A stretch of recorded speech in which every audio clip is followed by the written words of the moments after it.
Okay, so as most of you know and just heard, I just got back from Kenya. And so today I just want to share a little bit about my experience in my time there. So according to mylifeelsewhere.com, if you lived in Kenya instead of the United States, you would live 15.7 years less, make 94% less money than you do now. But on the other hand, you would use 98% less electricity, you would be 82% less likely to go to prison, and you would be 80% less likely to become obese. Life in Kenya is drastically different from life in the United States, but life in Kenya is also drastically similar to life in the United States, just in different ways. This morning, I hope to give you a glance into my experiences the Kenyan way. I'm going to tell you about what we did while in Kenya, the Nuisance Center and education, and how we can do better. So to get started, let's look at exactly what I did in Kenya. So we have these things called tag trips at Trevecca, where I go to college, and they're called Trevecca Around the Globe trips. They're basically mission trips where you go every summer or spring break, and you have to sign up, and they're based on an application. So about a few years ago at the last General Assembly, it was the exhibition booth day, and I walked all around to the different universities. I saw Trevecca's because that's where I was going to go in the fall, and then I stumbled upon African Nazarene University's booth. And when I stopped there, I'll remember this lady forever, and she was dressed in a dress kind of like mine, and she just talked to me and told me, I really think that you should come and visit here someday, and gave me a bracelet. And I lose everything, but I still have the bracelet. So it really meant something to me.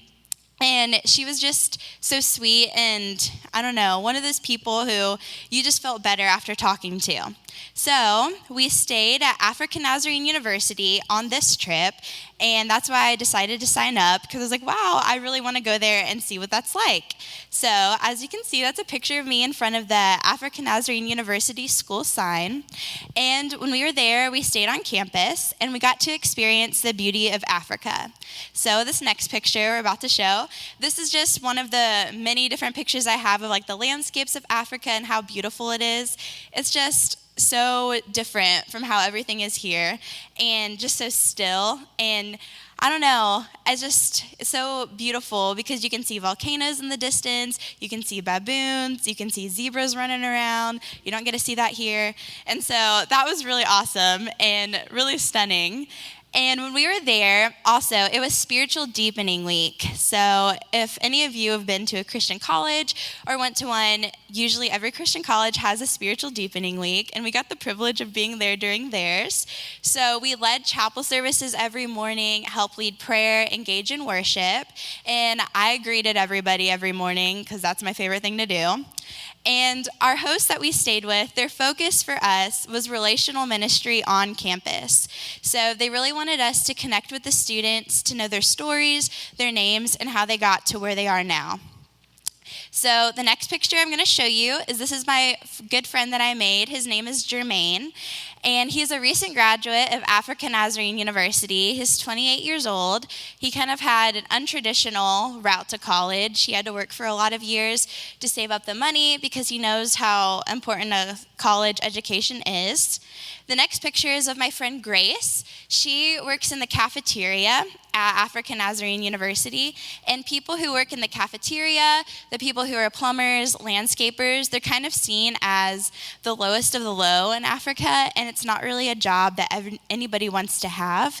So our group really latched on to Grace and really kind of called her our own, and it was just amazing to see how much that really did make a difference, and not only in her life, but the kids around her. They understood that just because she has a different job or a job that they didn't want, that doesn't make her any less of a person or less desirable. And the next person is Kennedy. He is the youngest of 5 siblings, and he just lost his father. He is a student at ANU studying environmental sciences, and his story is just kind of like similar to a lot of them. He grew up with nothing, no food on the table, but his mom sent him to school every day. So that was really encouraging for us to witness. And the next is a lady named Anne. She's captain of the girls' basketball team. She has 10 siblings, and she is just someone who is so smart and so driven and doesn't let anybody stand in her way. And the last person I'm going to introduce you today is Lynn. Lynn also has a lot of siblings, and she's basically doing college and just life on her own. She doesn't really have a lot of family support, and we obviously have that in the United States too, so that was something we could kind of relate to in different ways, and it was just really encouraging to see how far she's come, knowing that she doesn't really have many people cheering her on. Also, our host that we stayed with had a housekeeper, and her name is Jane, and she had 5 sons. And she was really good friends with a really nice seamstress, and they made me this dress, handmade, so I just had to shout them out. And also, when we were there in Africa, we visited a slum. And so you can kind of see those 2 pictures of those kids that were there that we met and saw. And before going to Africa, I had no idea what a slum was until we got there. And it's just very different from anything I'd ever seen or experienced. But these kids are straight up geniuses. They were in 1st grade learning about division and calling on some of us to know the answers. And I didn't even know some of the things, but they just did. And they were learning, and they were so smart. And a lot of them have holes in their clothes and their uniforms, and I don't know, it's just not really an ideal situation. Whenever you go into our local elementary schools, there are probably some kids who do have a few clothes that are kind of raggedy, but nothing like this where arms were just completely falling off the sleeves, but yet they were so ready to learn and so happy to be there.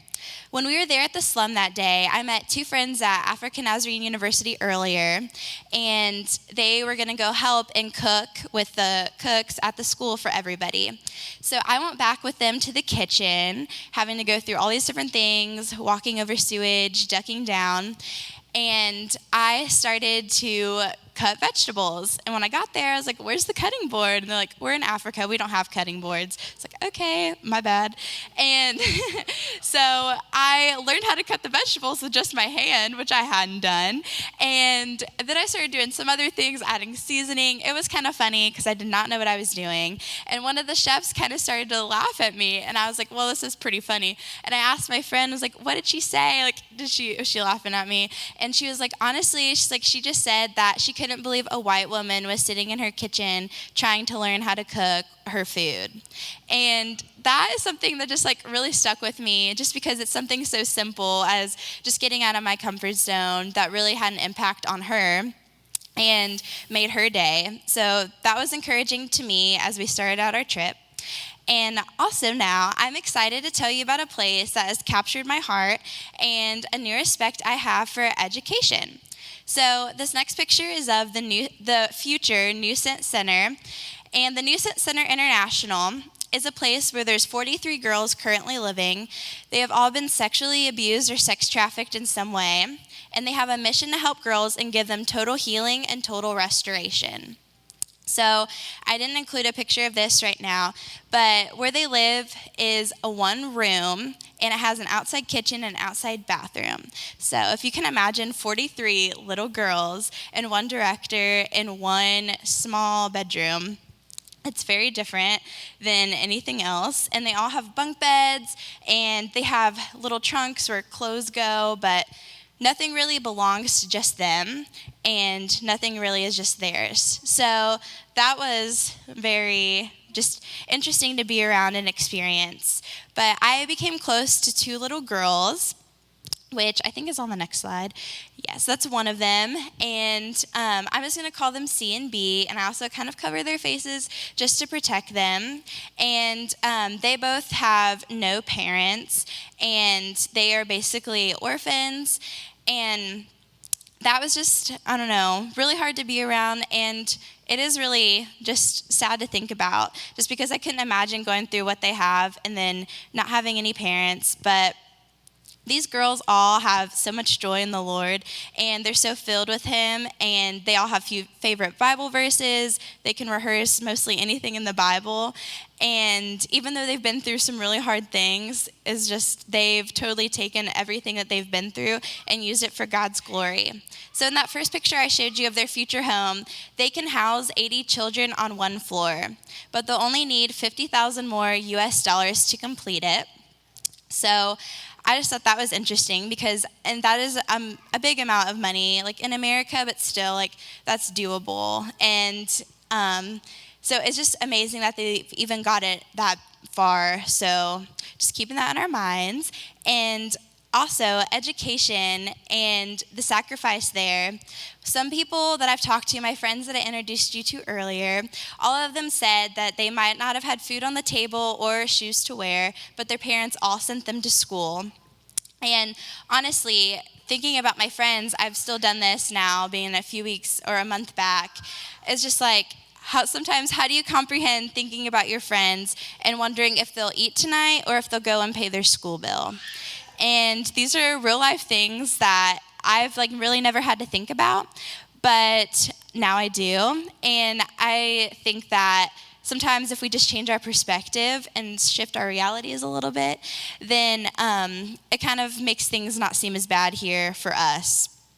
So moving on from that thought, I just want to remind you that we still can do things in America. We can change our viewpoints. My old misconceptions before I got to Africa was that people there were not that educated. Africa was not as civilized as some would say. And those were, obviously, I was so wrong in thinking those things. But in some way, I kind of feel like that's what we're taught by the media and other things. And sometimes even our churches teach us that. But people in Africa are educated. And honestly, their downtown in the city of Nairobi looked a lot like downtown Nashville. So that was kind of cool to see and just see how they did life. And we might have more possessions than them, but my friends in Kenya run circles around all of us in Bible study. They know the Lord, and they know Him well, and they know every kind of scripture you can think of when you need it. God is truly their strength. He is who the people of Africa rely on, not their phone, Siri, self-help books, or Google. So we can help them by fixing stereotypes and just changing our thoughts when we think about Africa and things that surround it. We can also, if some of us feel led, we can help Flora and the girls, not even by financially, but just praying for them. Sometimes they don't know where things are going to come from, but they truly believe in the power of prayer. And it's encouraging because God answers their prayers. He answers ours, He answers theirs just as much. And also, too, just supporting and praying for ANU students. A lot of people in America have a hard time in college just as much as they do.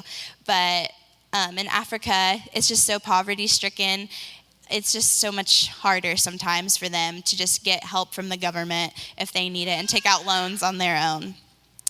And so today I want to conclude my brief speech about my time in Kenya and just remind you that this is just a brief part of my total experience. I obviously can't fit in everything today about my time in Africa that I would love to share, but these people and these stories are important and they're ones that impacted me. I hope today I've not made you feel guilty or ashamed, but I hope I have opened your eyes to a small glimpse of who our brothers and sisters are living 7,952 miles away in Kenya. It would have been easy for me to ignore, forget, or set aside experiences I had overseas because I thought they were not always comfortable and didn't make me feel good. I also have to say thank you so much from the bottom of my heart for your generosity contributing to my trip, either financially or prayerfully. I felt them every day. And also, I talked to you today about some things that my group in Africa did, the New Center, and relating to education, and how we could all do something together. I hope you realize that together we can be the change our friends around the world desperately need, but I hope you also realize that they are the change that we need as well on our side of the world. Thank you.